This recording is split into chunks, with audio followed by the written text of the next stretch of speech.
नमस्कार दोस्तों, मैं एन.के. ठाकुर आपके अपने यूट्यूब चैनल आर्यन स्टडी 946 में आपका स्वागत करता हूं। दोस्तों, आज हम पढ़ेंगे बीए प्रोग्राम। ठीक है, बीए प्रोग्राम में एक सब्जेक्ट लगा है इतिहास। ठीक है, तो उसी इतिहास का चैप्टर है जिसका नाम है इतिहास लेखन की प्रवृत्ति और स्रोतों का सर्वेक्षण। इतिहास लेखन की प्रवृत्ति और स्रोतों का सर्वेक्षण वो आज हम पढ़ेंगे। लेकिन वीडियो शुरू करने से पहले आपसे रिक्वेस्ट है कि अगर अभी तक आपने मेरे चैनल को सब्सक्राइब नहीं किया है तो प्लीज़ चैनल को सब्सक्राइब कर लीजिए।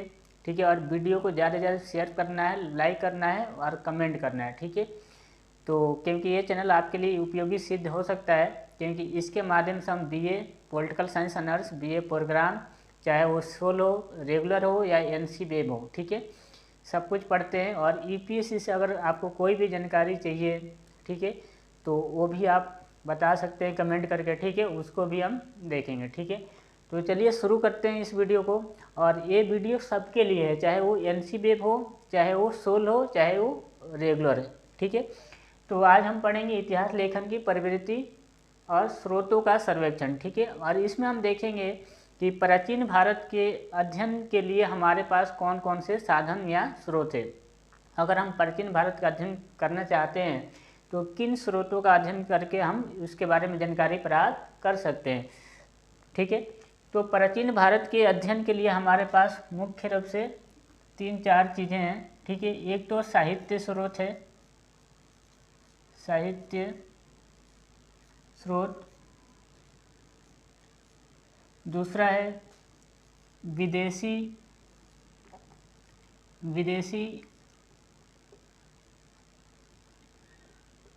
विदेशी यात्रियों या लेखकों का विवरण। ठीक है, विदेशी यात्री या लेखकों का विवरण। और तीसरा है पुरातात्विक स्रोत, पुरातात्विक स्रोत। ठीक है, अब हम तीनों इसमें से साहित्यिक स्रोत को भी इसको 2 वर्गों में बांटा गया है। ठीक है, और एक तो है धार्मिक साहित्य और दूसरा लौकिक साहित्य। ठीक है, लौकिक साहित्य। ठीक है, उसके बाद पुनः धार्मिक को भी 2 वर्गों में बांटा गया है, और एक है ब्राह्मण साहित्य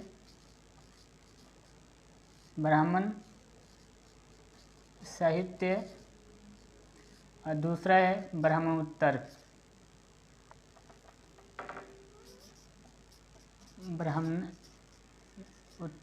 ठीक है, ब्राह्मणोत्तर मतलब ब्राह्मण साहित्य के बाद। ठीक है, साहित्य। दूसरा जो लौकिक साहित्य है, लौकिक साहित्य को हम एक तो देखेंगे। इसमें लौकिक साहित्य को एक धार्मिक साहित्य को भी 2 वर्गों में बांटा गया। लौकिक साहित्य में एक ऐतिहासिक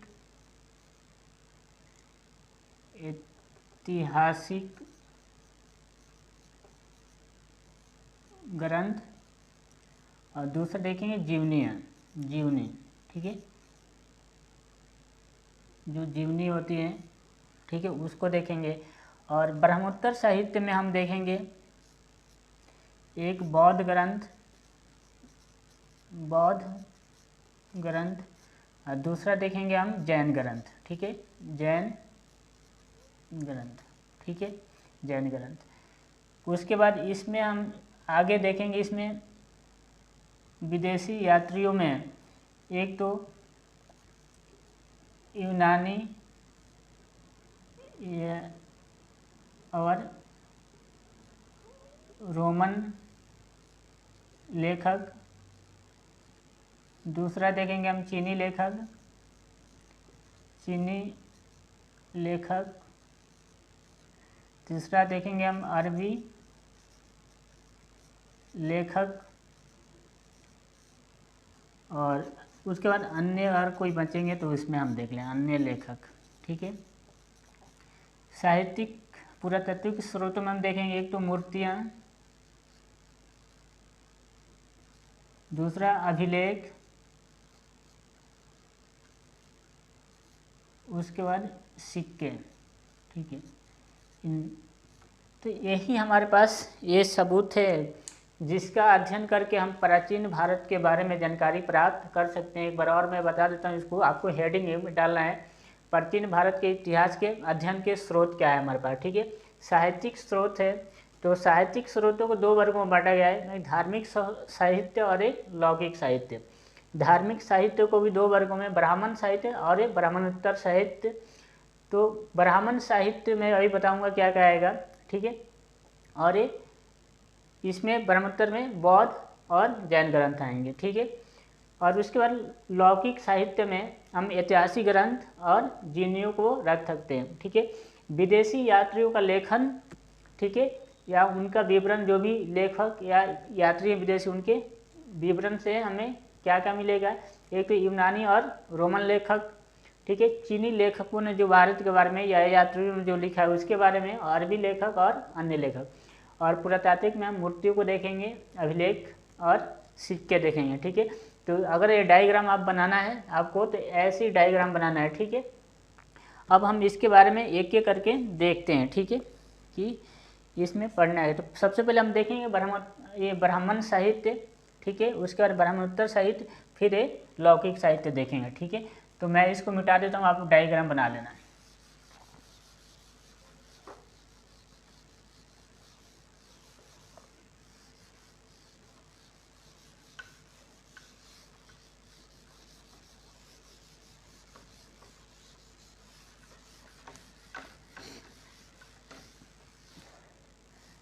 तो सबसे पहले मैं देखते हैं हम ब्राह्मण साहित्य, ठीक है। ब्राह्मण साहित्य, इसमें क्या क्या आएगा, ठीक है। सबसे पहले हम देखेंगे वेद, ठीक है, वेद। उसके बाद उपनिषद, उसके बाद अरण्यक, उसके बाद स्मृति, ठीक है। उसके बाद पुराण, फिर रामायण, उसके बाद महाभारत, महाभारत, ठीक है। तो यही आपको हेडिंग बनाना है, ठीक है। ये जो साहित्यिक स्रोत है उसमें पहला आपको हेडिंग बनाना है ब्राह्मण साहित्य, और ब्राह्मण साहित्य में हम पहले देखेंगे वेद, ठीक है। तो एक तो सबसे पहले कि वेदों के जो संकलन करता है, जिन्होंने वेदों को इकट्ठा किया, चाहे संकलन किया, चाहे लिखा, वो है महर्षि कृष्ण द्वैपायन वेद व्यास, ठीक है, वेद व्यास, ठीक है। ये वेदों के संकलन करता है, और इस वेद से हमें आर्यों के आगमन और उनके बसने के बारे में जानकारी मिलती है। वेदों से हमें जो आर्य लोग थे उनके आगमन और बसने के बारे में जानकारी मिलती है। वेदों का अर्थ होता है ज्ञान, वेद का अर्थ होता है ज्ञान, ठीक है। और 4 वेद हैं, ऋग्वेद, यजुर्वेद, सामवेद और अथर्ववेद, ठीक है। एक सबसे पहले ऋग्वेद, ठीक है। उसके बाद यजुर्वेद, उसके बाद सामवेद, और लास्ट में अथर्ववेद, ठीक है। ये 4 वेद है, उसमें सबसे प्राचीन ऋग्वेद है, ठीक है। तो आपको इतनी लिखना है कि वेदों से हमें प्राचीन भारत के बारे में महत्वपूर्ण जानकारी मिलती है। सबसे पहले ये शुरू क्या करना है कि वेद प्राचीन भारत का सबसे प्राचीनतम धार्मिक ग्रंथ है, ठीक है। और वेदों से आर्यों के आगमन और बसने के बारे में जानकारी मिलती है। उसके बाद लिखना है वेदों के जो संकलन करता थे वो महर्षि कृष्ण द्वैपायन वेद व्यास थे, ठीक है। वेदों की संख्या 4 है, ठीक है, और इसमें से ऋग्वेद सबसे प्राचीन है। ठीक है, तो ये लिखना है। ठीक है, और उससे पहले मैं बता, ये सब कुछ लिखने से पहले आप इसकी भूमिका लिख सकते हैं सबसे पहले। ठीक है, कि प्राचीन भारत के इतिहास के अध्ययन के स्रोतों में सबसे पहले आपको भूमिका लिखना है। ठीक है, तो भूमिका में क्या लिखना है, एक हेडिंग डालना है सबसे पहले भूमिका, उसके बाद ये सब चीज़ें लिखनी है। ठीक है, तो भूमिका मैं बता देता हूँ। भूमिका में लिखना है कि प्राचीन भारत का जो इतिहास है वो गौरवशाली है। ठीक है, प्राचीन भारत का जो इतिहास है काफ़ी गौरवशाली है, लेकिन दुर्भाग्य से हमें प्राचीन भारत के अध्ययन के लिए उपयोगी स्रोतों की कमी है। ठीक है, उपयोगी स्रोतों की कमी है। उस समय हमें ऐसे ग्रंथों के अभाव मिलते हैं जिसको सही मायने में आज के नज़रिए से हम इतिहास कह सकें। ठीक है, और इसका कारण ये था कि उस समय हमारे यहाँ यूरोप चाहे रोमन जैसे लेखकों की कमी थी। ठीक है, और लेखकों की कमी क्यों थी, क्योंकि उस समय जो भी चीज़ें होती थी, चाहे जो भी लोग होते थे, वो इतिहास में क्या लिखते थे, इतिहास लेखन पे ज़्यादा ध्यान ना देकर वो धार्मिक चीज़ों के लेखन पे ज़्यादा ध्यान देते थे। ठीक है, उस समय के जो धार्मिक लोग थे, चाहे थोड़े बहुत जो लेखक थे, उनके लिए साम्राज्य और राजाओं के विघटन चाहे राजाओं के पतन, इतिहास ये सब मायने नहीं रखते थे। उनके लिए बस धार्मिक जीवन पे ज़्यादा फोकस वो लोग करते थे और वही उनके लिए मायने रखते थे। इसलिए उस समय हमें बहुत कम किताबें उपलब्ध है उस समय की, जिससे हम पढ़ के एकदम सटीक जानकारी हम प्राप्त कर सकें। लेकिन ऐसा नहीं है कि हम ये नहीं कह सकते कि उस समय के लोगों में जो ऐतिहासिक चेतना थी, समझ थी, वो कम थी। उस समय के लोगों में भी ऐतिहासिक चेतना थी और उसके चेतना के आधार पर उन्होंने जो भी किताबें लिखी, उन किताबों को पढ़ के हम आज महत्वपूर्ण जानकारी भी प्राप्त कर सकते हैं। ठीक है, तो ये सब भूमिका में लिखना है। भूमिका लिखने के बाद फिर आपको ये शुरू करना है, डायग्राम बना लेनी है। और डायग्राम में सबसे पहले हेडिंग बनाना है ब्राह्मण साहित्य। ठीक है, अब ब्राह्मण साहित्य में ऋग्वेद में जो अभी बताया मैंने वो लिखनी है। उसके बाद आपको उपनिषद। ठीक है, उपनिषद एक दार्शनिक ग्रंथ है। सबसे पहले लिखना है उपनिषद एक दार्शनिक ग्रंथ है, और उपनिषद का मतलब होता है वह विद्या या वह ज्ञान जो गुरु के समीप बैठकर एकांत में प्राप्त किया जाता है, जो गुरु के समीप बैठकर एकांत में प्राप्त किया जाता है। ठीक है, और उपनिषदों से भी हमें उस समय के बारे में महत्वपूर्ण जानकारी मिलती है, प्राचीन भारत के बारे में महत्वपूर्ण जानकारी मिलती है। उपनिषदों की संख्या 108 है। ठीक है, उपनिषदों की संख्या 108 है। उसके बाद आरण्यक के लिखना है। ठीक है, अरण्य शब्द से लिया गया है। ठीक है, जिसका मतलब होता है जंगल, जंगल या वन। ठीक है, और ये भी एक दार्शनिक ग्रंथ है, और इसका जो विषय है वो है आत्मा परमात्मा, जीवन, ठीक है, मृत्यु, पुनर्जन्म, ये सब इसके विषय है। और इसमें क्या है, आरण्यक मतलब जंगल। तो आरण्यक जो ग्रंथ होते थे वो एकदम शांत वातावरण में जंगलों में बैठ के लिखा जाता था, और इसका अध्ययन भी जंगलों में ही बैठ के किया जाता था। ठीक है, तो इसमें इतना ध्यान रखना है। और आरण्यक से भी उस समय के बारे में, प्राचीन भारत के इतिहास के बारे में हमें महत्वपूर्ण जानकारी प्राप्त होती है। उसके बाद स्मृति। ठीक है, स्मृति ये कह सकते हैं, स्मृति जो धर्मशास्त्र, ठीक है, ये धर्मशास्त्र था। ये स्मृति क्या है, धर्मशास्त्र के रूप में था, और इससे हमें स्मृतियों से सामाजिक जीवन के नियम मिलते हैं। स्मृतियों से सामाजिक जीवन के नियम मिलते हैं, सामाजिक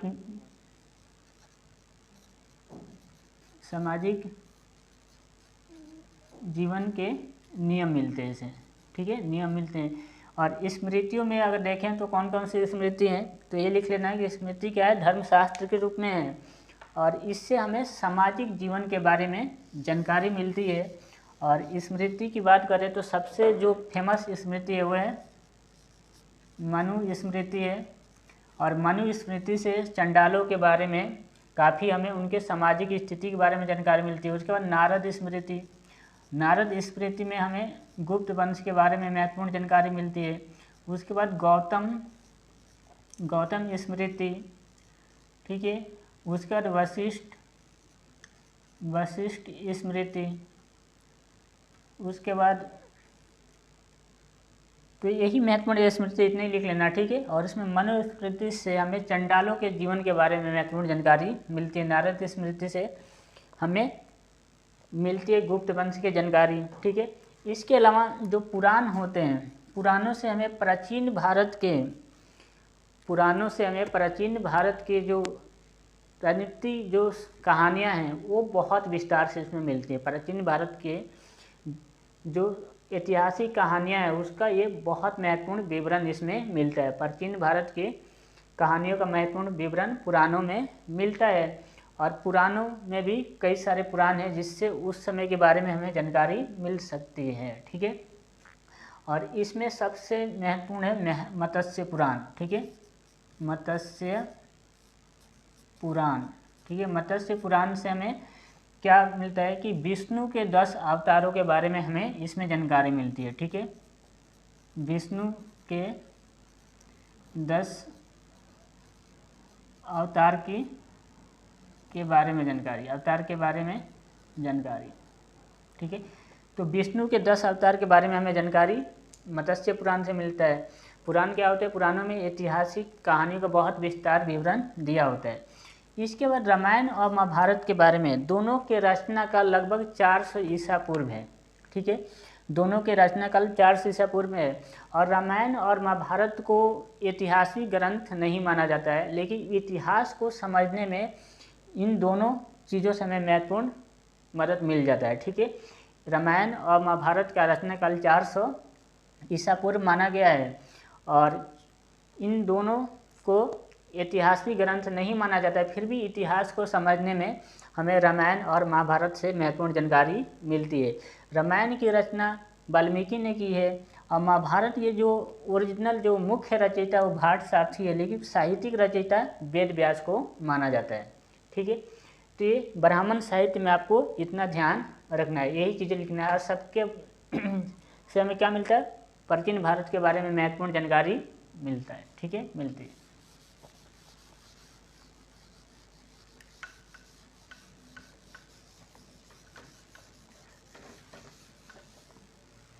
उसके बाद हम देखते हैं ब्राह्मणोत्तर साहित्य में।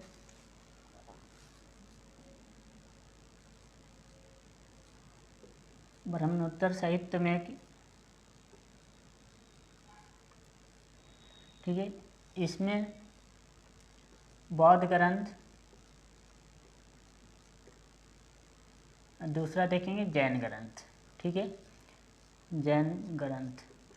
तो बौद्ध ग्रंथों में जो सबसे, देखिए बौद्ध ग्रंथ से भी प्राचीन भारत के बारे में हमें महत्वपूर्ण जानकारी मिलती है। बौद्ध ग्रंथ से भी प्राचीन भारत के बारे में महत्वपूर्ण जानकारी मिलती है। और बौद्ध ग्रंथों में सबसे जो महत्वपूर्ण है वो है त्रिपिटक, त्रिपिटक। और त्रिपिटक में कौन कौन से पिटक है? एक तो विनय पिटक है, विनय पिटक, दूसरा है सूत पिटक, सूत पिटक, और तीसरा है अभिधम पिटक, अभिधम पिटक, ठीक है। तो विनय पिटक, सूत पिटक और अभिधम पिटक, इसमें त्रिपिटक, त्रिपिटक मतलब 3 पिटक, ठीक है। और इस पिटकों से भी हमें बौद्ध धर्म के तीनों ग्रंथ है, ये सभी ग्रंथ है, और इनसे भी उस समय के भारत के बारे में महत्वपूर्ण जानकारी मिलती है। इसके अलावा जो हीनयान थे, हीनयान, क्योंकि बौद्ध धर्म 2 वर्गों में बट गया था, एक हीनयान और दूसरा महायान। तो हीनयानों के जो ग्रंथ थे वो था कथावस्तु, कथावस्तु, और इससे भी महत्वपूर्ण जानकारी हमें मिलती है कथावस्तु से भी। उसके अलावा जो महायान थे, महायानों के ग्रंथ थे, एक तो ललित विस्तार, ललित विस्तार, और दूसरा था दिव्यवदान, दिव्यवदान। इनसे भी हमें महत्वपूर्ण चीज़ों के बारे में जानकारी मिलती है। दिव्यवदान से ही जानकारी मिलता है कि अशोक ने पूरे भारत में स्तूप बनवाए थे, ठीक है। तो इन सब से क्या मिलता है हमें? उस समय के प्राचीन भारत के बारे में जानकारी। इसके अलावा एक पाली भाषा के जो बौद्ध ग्रंथ थे, बौद्ध ग्रंथ, उसमें हम दो शामिल कर सकते हैं, एक दीपवंश और एक महावंश। ये दोनों श्रीलंका से ग्रंथ प्राप्त हुए थे। दीपवंश का मतलब होता है द्वीपों का इतिहास और महावंश का मतलब होता है महान इतिहास। और इनसे भी हमें उस समय के बारे में महत्वपूर्ण जानकारी मिलती है। ठीक है, तो ये बौद्ध धर्म के बारे में लिखना है कि बौद्ध ग्रंथों से भी महत्वपूर्ण जानकारी मिलती है प्राचीन भारत के बारे में, और उसके बाद इन ग्रंथों का नाम लिख लेना। ठीक है,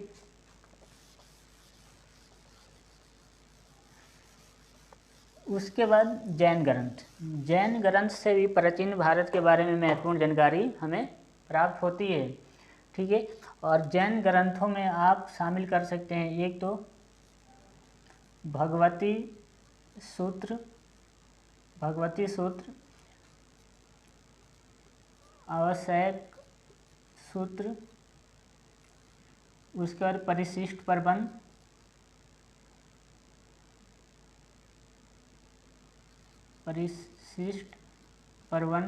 ठीक है, ये महत्वपूर्ण ग्रंथ है जिससे हमें उस समय के बारे में, प्राचीन भारत के बारे में जानकारी प्राप्त होती है। ठीक है, तो ये ब्रह्मोत्तर साहित्य में है। ठीक है, जिससे हमें उस समय के बारे में जानकारी प्राप्त होती है। अब साहित्य में थोड़े देख लेते हैं। अब जो लौकिक साहित्य है, ठीक है, लौकिक, अब लौकिक में देखते हैं।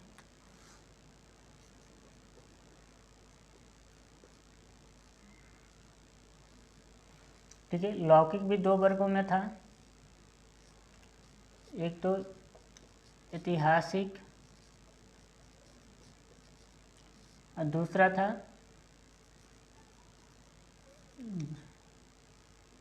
जीवनी। तो ऐतिहासिक में देखते हैं पहले। ठीक है, ऐतिहासिक में एक तो ऐतिहासिक, एक अर्ध ऐतिहासिक, दो इसमें बांटा जाता है। ऐतिहासिक ग्रंथ और एक अर्ध ऐतिहासिक, ऐतिहासिक। ठीक है, तो ऐतिहासिक ग्रंथों में हम सबसे पहले रखेंगे अर्थशास्त्र। ठीक है, अर्थशास्त्र। ठीक है, और अर्थशास्त्र क्या था क्योंकि इस ग्रंथ से भी, अर्थशास्त्र से भी हमें महत्वपूर्ण जानकारी मिलती है। और अर्थशास्त्र की रचना जो चंद्रगुप्त मौर्य के प्रधानमंत्री थे कौटिल्य, उन्होंने की थी। ठीक है, और उस समय के राजनीतिक और आर्थिक जीवन के बारे में इससे महत्वपूर्ण जानकारी हमें प्राप्त होती है। ठीक है, तो कौटिल्य के अर्थशास्त्र जिस समय ये लिख रहे थे वो कौन सा समय था? मौर्य वंश था। ठीक है, और कौटिल्य कौन थे? चंद्रगुप्त मौर्य के प्रधानमंत्री थे, और उनके अर्थशास्त्र से भी मौर्य वंश के बारे में और उस समय के राजनीतिक, सामाजिक, आर्थिक स्थिति के बारे में जानकारी प्राप्त होती है। ठीक है, इसके अलावा एक और ग्रंथ इसमें आप लिखेंगे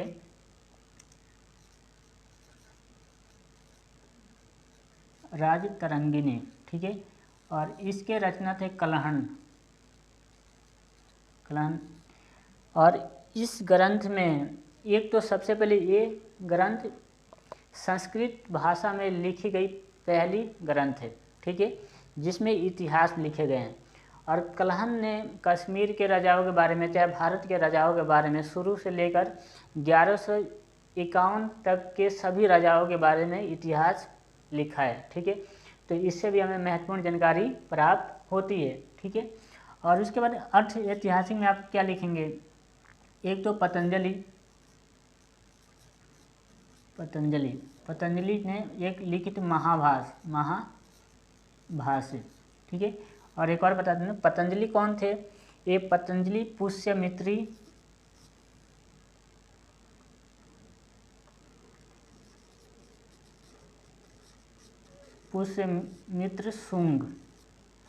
पुष्यमित्र शुंग के ये पुरोहित पंडित थे।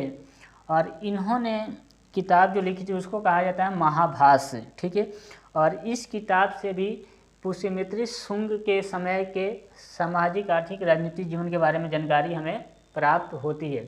तो इससे भी हमें उस समय प्राचीन भारत के बारे में जानकारी प्राप्त होती है। दूसरा आप लिख सकते हैं विशाख दत्त कि मुद्रा राक्षस, मुद्रा राक्षस बुक के नाम है मुद्रा राक्षस।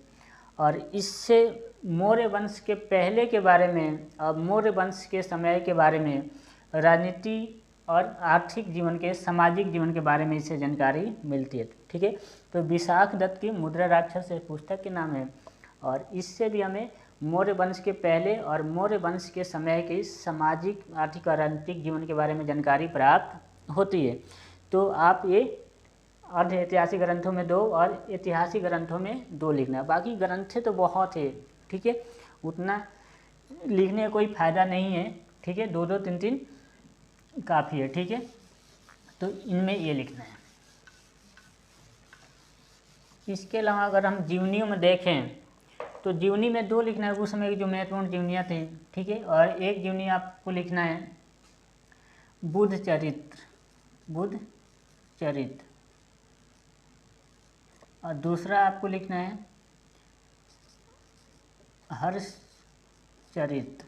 ठीक है, हर्ष बुद्ध चरित्र महात्मा बुद्ध की जीवनी है, जिसको अश्वघोष ने लिखी थी, अश्वघोष। और ये राजा हर्षवर्धन की जीवनी है, जिसको बाणभट्ट ने लिखी थी, बाणभट्ट ने लिखी थी। ठीक है, तो इन दोनों जीवनियों से, बुद्ध चरित्र से महात्मा बुद्ध के समय के सामाजिक, राजनीतिक, आर्थिक स्थिति पता चलता है और महात्मा बुद्ध के जीवन के बारे में जानकारी मिलती है। दूसरा कि जो हर्ष चरित्र है, ये बाणभट्ट ने लिखी थी, और उन्होंने राजा हर्षवर्धन के समय के सामाजिक, आर्थिक, राजनीतिक और उनके दरबार में जो भी चीज़ें होती थी उसके बारे में जानकारी दी है इसमें। तो इससे भी क्या होता है कि प्राचीन भारत के बारे में जानकारी हमें प्राप्त होती है। ठीक है, तो ये हो गया जो हमने एक साहित्यिक चीज़ों में इतना हमने समाहित किया है। और साहित्यिक चीज़ों में आपको यही एक एक खंड करके, और जो भी मैंने 2-2, 3-3 चीज़ें बताई है वही लिखना है, जिससे ज़्यादा आपको नहीं लिखना, नहीं तो ज़्यादा उत्तर हो जाएगा, और अनावश्यक चीज़ें नहीं लिखनी है। ठीक है, तो साहित्यिक चीज़ों में इतना ही लिखना है, और उम्मीद है कि आपको ये समझ में आई होगी। जो 2 पार्ट है ये हम इसको अगले वीडियो में शामिल करेंगे, विदेशी यात्रियों का विवरण और जो पुरातात्विक स्रोत है उसको हम अगले वीडियो में शामिल करेंगे। ठीक है, तो ऐसे स्टेप बाय स्टेप आपको लिखना है। ठीक है, नोट्स बनाना है। ठीक है, और इस वीडियो को अगर आपको अच्छी लगी हो तो ज़्यादा से ज़्यादा शेयर करना है, कमेंट करके बताना है कि अगर कुछ समझ में नहीं आए, ठीक है, तो वो कमेंट में बताना है। और अभी तक जिन लोगों ने चैनल को सब्सक्राइब नहीं किया है उन लोगों को मैं एक बार और रिक्वेस्ट करता हूँ कि प्लीज़ आप लोग चैनल सब्सक्राइब कर लो, क्योंकि अगर आप चाहते हो कि मैं ऐसे एकदम चैप्टर वाइज पढ़ाऊँ तो आपको चैनल को सब्सक्राइब करना पड़ेगा। ठीक है, और लाइक भी करना है, और ज़्यादा से ज़्यादा इसको शेयर करना है दोस्तों तक। ठीक है, जिनके पास अभी तक ये नहीं पहुंचा उनके तक ये वीडियो पहुंचाना है। ठीक है, तो मिलते हैं अगले वीडियो में, तब तक के लिए अपना ख्याल रखिए और पढ़ते रहिए। ठीक है, धन्यवाद।